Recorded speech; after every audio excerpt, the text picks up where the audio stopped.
Hello, and welcome to episode 76 of WrestleRotica, the podcast that combines wrestling with erotica. This week we have 3 stories to share with you. The first story is entitled, American Girls. In this story, Triple H and Stephanie McMahon invite Sable and Carmella Desiree to their hotel room following a SummerSlam event. Story number 2 is entitled, 8 Before We Came. In this story, Sarah Calloway is on her way with Lita to meet up with Jeff Hardy. When they get on the elevator, Lita decides that she should also get a taste of Sarah while she has a chance. As the two are getting frisky on the elevator, they don't realize that Trish Stratus enters and sees everything that is going on. Trish, however, doesn't hesitate and also joins in on the action. The third and final story is entitled, All in the Game.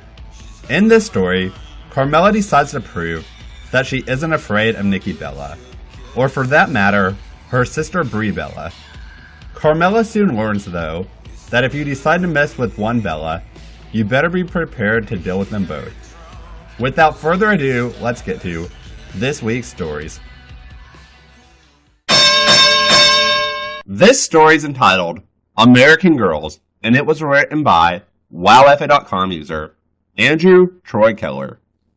It had all started on July 19th, which was exactly when the World Wrestling Entertainment Corporation has allowed a stadium within the city of Avon Lake, Ohio, to host its annual SummerSlam event.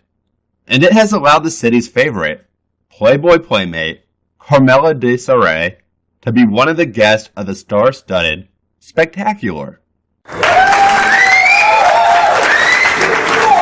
Anyway, it was after one of the seasonal event's mini matches that Paul Michael Levesque, who is also known as the WWE Superstars, known Triple H, and his beloved wife, Stephanie McMahon, has invited 2 of their good friends, Rena Mero, who is also known as another WWE superstar named Sable, and her fellow WWE Sunday Night Heat co-star, Carmella, over to their hotel room for a little nightcap. Just then, after the 4 friends had stepped into the hotel room, and Stephanie has closed the door behind them, a curious Carmella has taken a deep breath, turned her head towards Triple H and his loving bride, and asked, "Well, Paul, what do you want to do with the 3 of us now?" "Well, Carmella, if I'm not mistaken, I do believe that we had invited you and Sable up here for a drink," answered a smiling Paul, while Stephanie was fixing the drinks from behind the wet bar and slipped some white powdery stuff into Rena and Carmella's drinks.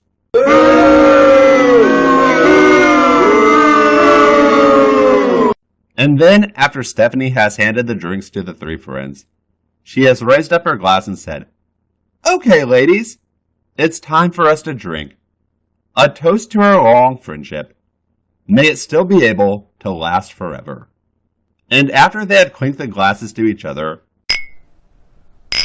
and gulped their drinks down, the powdery substance has suddenly taken effect and caused a sudden wave of sexual lust to come over Carmella and Rena, which has also caused the Playboy Playmate to strip off all of her clothes, move herself closer to Rena, remove all of Rena's clothes from her nude body, and started licking all over her bod,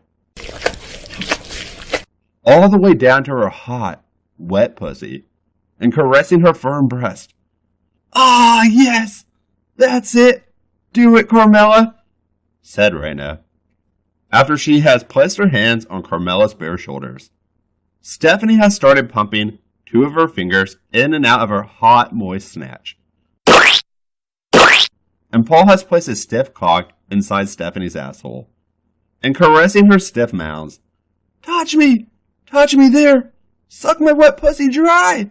Ah!" And then after Paul and Stephanie had moved themselves closer to the newfound lesbian lovers, and Stephanie has started sucking on Rena's tits, both Rena and Carmella had suddenly realized that even though their little experience was due to the drug that Stephanie had slipped into their drinks, they were experiencing something that they had never experienced with any of the other WWE superstars before. For they were experiencing pure and untamed erotica. Is that even possible? And enjoying every minute of it. Just then, after Paul had placed his stone-hard dick inside Raina's cunt and started licking on Stephanie's snatch, Raina had started licking on Carmella's pussy and caressing her tits, and Stephanie had started sucking on Carmella's bare toes. That has caused a sexually energized Carmella to place her hands on Raina's bare back and yell, "Ah, yes! That's it! Do it, Raina! Do it, Stephanie! Touch me! Suck on my toes! Suck on my wet pussy! Suck my wet pussy dry! Fuck the living shit out of me! Make me want to come! Ah!" And then, after they had started moving harder and faster, and their lovemaking has won its final championship bout, the four newfound bisexual lovers had came and collapsed due to exhaustion. Then, after the effects of the drug had finally worn off, and the three girls had placed their hands on Paul's chest, Stephanie had taken a deep breath, placed her gentle hand on Raina's bare shoulders, and said, "Look, Raina, we're so sorry about what we had done to both you and Carmella. It's just that..." But just as she was about to say another word, an understanding Raina had looked at Stephanie with a small smile on her lips, placed the tips of her fingers on Stephanie's lips, and said, "Shh. It's okay, Stephanie. You don't need to apologize. Besides, what has happened between a guy named Triple H and three All-American girls was one hell of a really hot time, and we had enjoyed every bit of it." And then, after they had looked and smiled at each other, Paul, Stephanie, Raina, and Carmella had snuggled up to each other and fell asleep with their naked arms in a lover's embrace.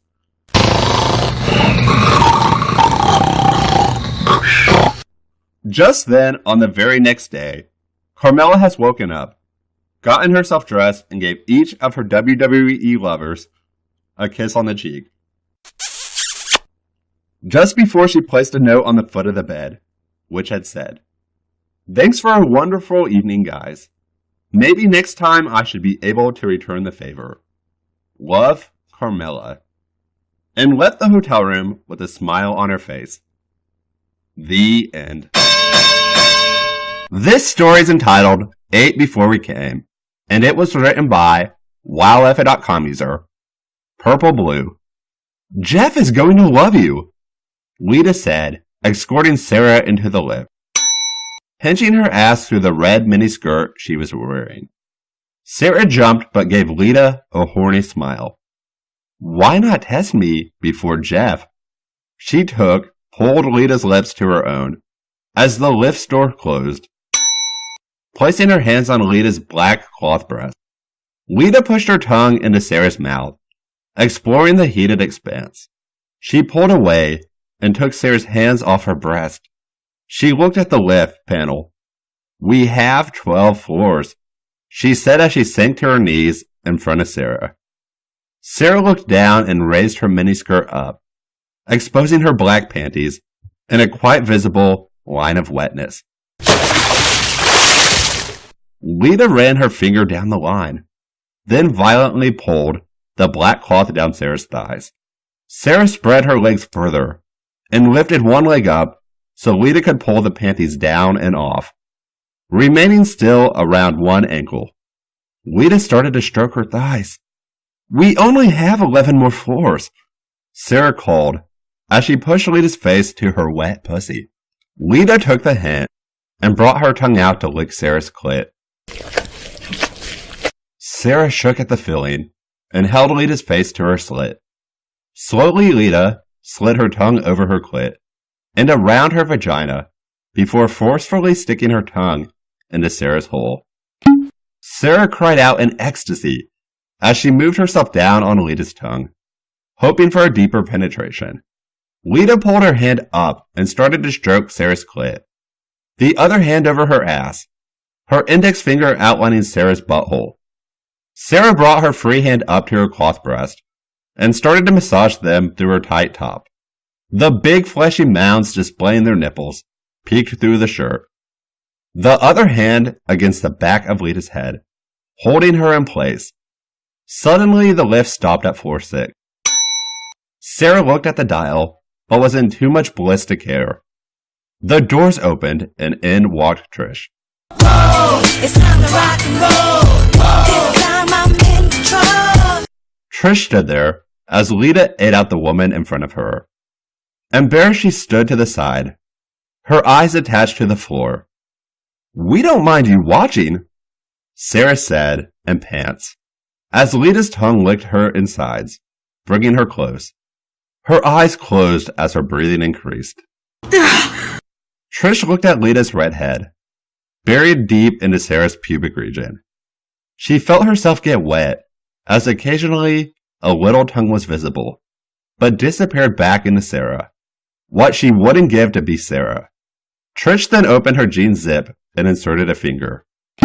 She slowly stroked her clit in time with Lita's tongue action on Sarah. Sarah opened her eyes, looking at Trish's hand inside her jeans. She kept eye contact of Trish's fingers playing with herself, as she came over the edge, pushing Lita's face to her pussy with her last energy. Lita licked up all the juice as Sarah came, giving her clit one last lick. She pulled her face away and looked up at Sarah, her breast and clearly visible nipples blocking the view. Sarah looked down at Lita in appreciation, but then looked over at Trish in lust. Lita hadn't realized Trish had entered the lift, but this just excited her, knowing the woman she had tried to touch in the ring so many times was masturbating over her licking out another woman. Trish continued to masturbate as the other woman looked on. Her fingers playing deep within her and pulling out. Finally she came and screamed out Lita's name. "Looks like she wants you," Sarah said to Lita as she bent down to unzip her jeans. "I'll eat whilst you—" "I have a better idea," Trish interrupted as she pulled out a 12-inch dildo through her travel bag. "Which one of you wants it with me?" She looked down the length of the blue object. Lita looked at Sarah, who was after all her guest. "My lucky night," she said as she walked towards Trish, who had removed her jeans. Sarah lifted her mini skirt so it looked just like a belt and pulled her tight top above her breast, exposing the two large tits. Lita pressed the stop button on the lift. She didn't want anyone to interrupt. Trish unbuttoned her shirt and threw it onto the floor, showing a black lacy bra. Before she could remove it, Sarah had her hands on the black material, her mouth sucking at nipple through the lace. Trish pinched her nipple as Sarah worked on the other one. Sarah pulled away and looked at the dildo. Trish picked it up and sat in the middle of the elevator, her legs spread out wide. Sarah joined her on the floor in a similar position in front of Trish. Her legs also spread aside Trish's hip. Her pussy was mere inches from Trish's. "In my bag! Some lube!" Trish said as she looked at the dildo. Lita looked into the bag. Meanwhile, Sarah pushed nearer to Trish and ground their pussies together. "Oh, God!" Trish said as their pussies rubbed against each other, causing friction on her clit. Sarah's breast wiggled as she pushed her own slit against Trish's, their pussy lips kissing. "Wait," Lita said as she picked up the dildo. She placed one hand on Sarah's breast and pushed her back, allowing a small distance between her pussy and Trish's. "Lay down," she said to her. Sarah lay down, spreading her legs wider. Lita aligned the dildo to Sarah's opened, pushing her lips apart. "Looks like we don't need the lube." "Oh yeah!" she said as she rubbed around Sarah's hole with the giant blue dildo. Slowly, Lita pushed it in, Sarah groaning slightly as it stretched her. The blue dildo slowly started to disappear into her hole, sliding in. "Oh, God!" Sarah said as Lita pushed it in. She brought her hand up to stroke her breast as she was filled. "Harder!" she cried. Lita pushed the dildo in harder, and Sarah let out a cry of joy. "That's far enough!" Trish said, taking Lita's hand away from the object.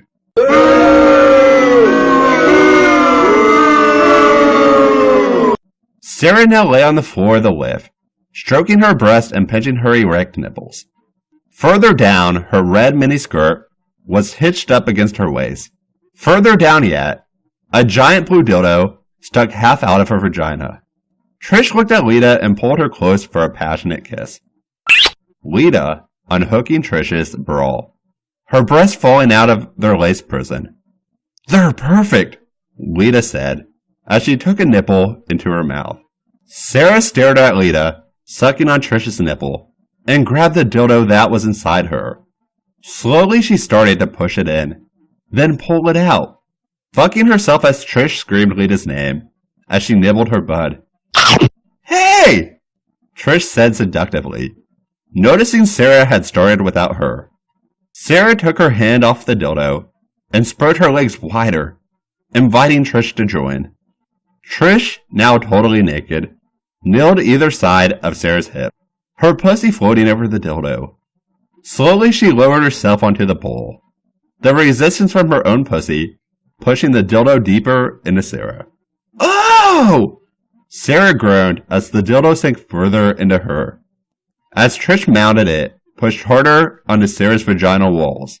Her breathing increased as Trish managed to get herself fully onto the dildo, their two pussies making contact. Trish, remaining sat, started to ride the dildo, causing the dildo to massage the insides of the two women. Sarah squirmed under Trish. "Feels so good," she managed to say between breaths. She looked over at Lita, who had removed her jeans and thong, and was frantically rubbing her clit.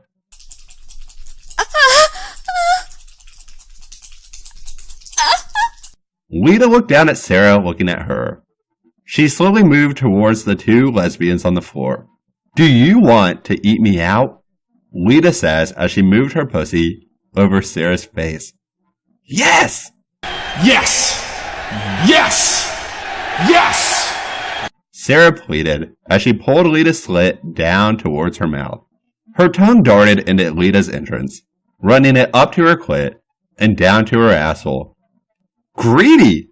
Trish said as she bent down to share in Lita's juices. Her bending made the dildo dig harder into the two women, and Sarah groaned into Lita's pussy, making her moan in pleasure. Lita pushed herself into a doggy-style position, allowing Sarah and Trish better access. Trish laid her breast against Sarah's, rubbing them together, the four large mounds squishing together, the hard nipples pressing into each other's sensitive skin. She brought her tongue to Sarah's, licking it and then licking Lita's slit. The two tongues danced together as they played on the pussy, moaning as their own insides were stimulated. "Oh, Sarah said as she breathed heavily, her hips moving faster to speed on the imminent orgasm. "Me too!" Trish said as she pushed her own hips faster too, still tonguing Lita. As the dildo rubbed frantically inside of Sarah, she came. And so did Trish. Her juices running down the blue member and onto Sarah's pubic region, where gravity was causing her own juices to pool around the dildo. Their two juices mixed.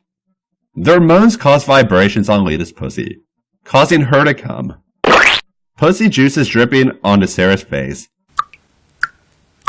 which were quickly licked up by Trish. Lita took a moment, then got up and started to get dressed. Trish sat back up, the dildo still inside her. She moved her finger down Sarah's slit and got some of the juice on her finger. She tasted it in her mouth and smiled, "We'll have to do this again," she said as she savored their mixed taste.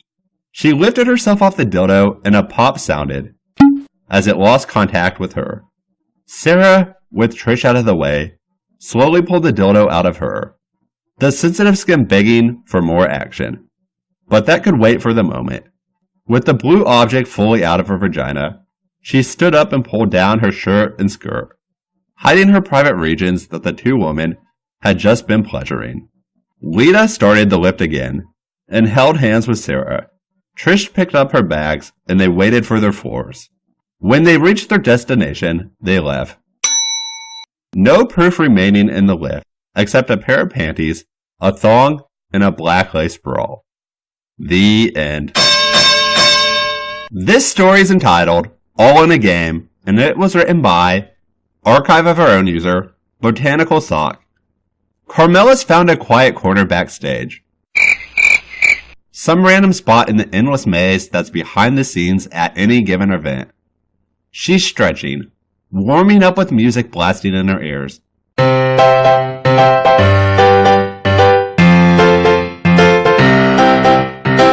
Getting herself into fight mode when someone taps her sharply on the shoulder. The touch demandingly intrusive, and she turns irritated, ready to snap at whoever's interrupted her. But then she stops, because it's Nikki. Or no, it's Brie. Carmella blinks, because it's both of them. Right here in front of her, dark eyes and smooth skin. And Carmella suddenly feels the urge to glance around. Assess her surroundings, because this is a very, very quiet corner. There's probably no one within earshot, and these girls don't look like they're playing.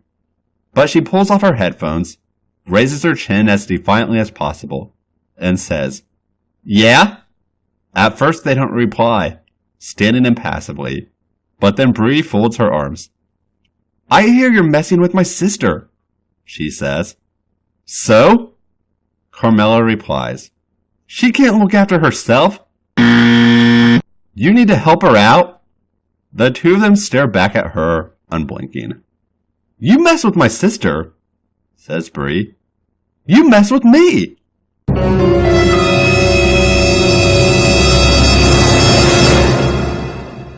"Well, why didn't you say so?" Carmella smirks, one hand on her waist, the other gesturing crudely in their direction, as she pops her hip surlily. "I mean, I've always had a thing for twins." They both roll their eyes, the movement so simultaneously, creepily identical, that for a second Carmella's composure threatens to slip. But she keeps her game face on, watching carefully as they speak. "How boring!" Nikki sneers. "Everyone always says that." Brie chimes in, the disdain in her voice almost palpable, and Carmella feels as if she's losing her balance. "We thought you might be less predictable." Nikki adds, with a look so witheringly condescending, it's almost like being slapped. She takes Brie's hand and they walk away, not looking back. "Whatever, bitches."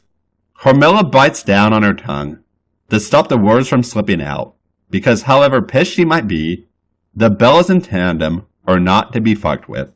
She needs to watch her step, stay on guard, and Carmella would like to say she doesn't give the encounter another thought, is able to dismiss their posturing as empty threats, but in truth, she can't get it out of her mind. The way they looked at her, the way they were with each other, the way they're alike but not at all the same. She pictures them hand in hand. Their closeness so natural, yet almost somehow indefinable, and she has to shift from one foot to another, squeeze her thighs together, and bite her lip. But she needs to focus, because it's showtime. The adrenaline gets her through, concentrating solely on hitting her moves, taking out her opponent, the fire burning low in her belly, only fueling her. Give me fuel, give me fire, give me that which I desire. But as soon as her match is over, the restless feeling comes rushing back in. an itch scratching at the back of her mind that won't leave her be. But she'll hit the showers, get herself off in there. Just get it done and move on. Carmela knows she's better than this. Better than them. She quickly checks her phone as she peels off her gear, and there's a text. Simply a hotel name. The same place Carmela's staying at, as it happens, and a room number. Huh? Carmela thinks, because that's not what she expected. Nikki opens the door of the room and doesn't say anything, simply leaving Carmela standing there as she turns, walking back across the room without a word. Carmela takes a step inside, letting the door close behind her. Bree's sitting on the bed, propped up on pillows against the headboard, long legs extended, and Nikki sprawls down next to her, on her stomach, head at Nikki's feet, looking up at Carmela. They're both wearing only their underwear, Bree in plain black and Nikki in typically extravagant red lace. Carmela waits, not making any move, keeping herself tense, hands at her sides, ready on the chance that this is actually some kind of ambush. I didn't think she'd show, Bree says. I didn't think she had the balls, Nikki adds. Carmela shrugs, braver than she feels, and grabs her crutch. I got plenty for both of you, if that's what you want. They both look at her, eyes narrowed and calculating. And then Nikki sits up, moving beside Bree. She smooths her hair back off her shoulders, as Bree reaches out to caress her face, and then they lean in, and they're kissing.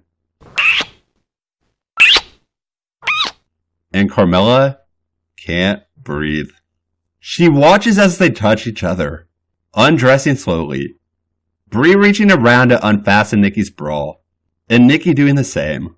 Almost a mirror image, but not quite. You going to just stand there? No! No! One of them asks when they're naked, and for the first time, Carmela isn't entirely sure who is who. The uncertainty makes her feel dizzy. The bone-deep knowledge that this is a very, very bad idea. But she's too turned on to care. So she takes a breath and steps forward. She's not generally a passive person in bed, preferring to take charge, make sure things are getting done the way she likes. But it's not so easy to assert yourself in the face of the overwhelming presence that is both Bella's. Carmela's laying on her side, and she tries to roll over, maybe get her hands on Bree, who's busy next to her kissing and biting at Nikki's breast. But as soon as she tries to move, she's grabbed, shoved roughly down onto her back. Wait your turn! Nikki snaps, and Carmela would fight back, tell her to go fuck herself, but she gets the very distinct impression that would be utterly pointless. This is happening their way, and if Carmela wants anything out of it, then she needs to let go. Let them do their thing, however difficult that might be. But if there's one thing she's certain of, it's that it's going to be worth it. Bree's head is between Carmela's thighs, and she couldn't count how many times she's already come. But Bree's tongue is unceasing, her fingers relentless, finding every most sensitive, overstimulated place with disturbing precision. Carmela's trapped somewhere between pleasure and pain. Nerve so raw it's almost unbearable. She hears herself whine, pathetically needy, and Bree looks up at her, smiling. Nikki's waiting next to her sister, and she leans over, licking Carmela's taste from Bree's lips. It's hours later when Carmela says weakly, I have to go.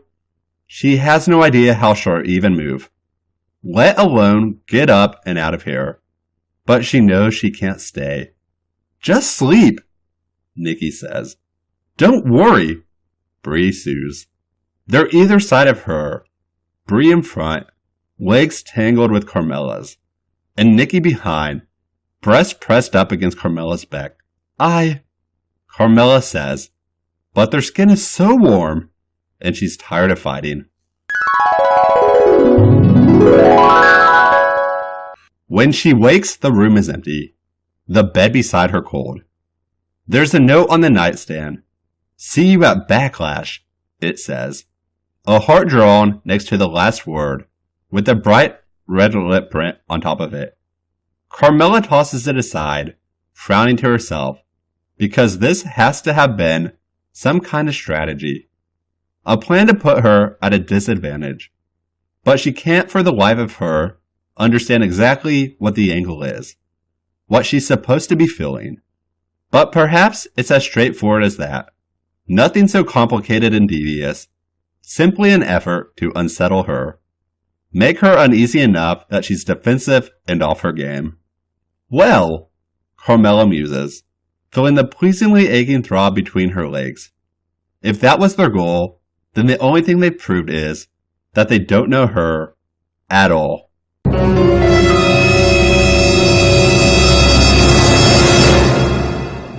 She climbs out of bed and yawns, stretching contently as she heads for the shower. Backlash, she thinks, is only going to be even better. The end. Thank you for listening to episode 76 of WrestleRotica. We hope that you enjoyed this week's stories.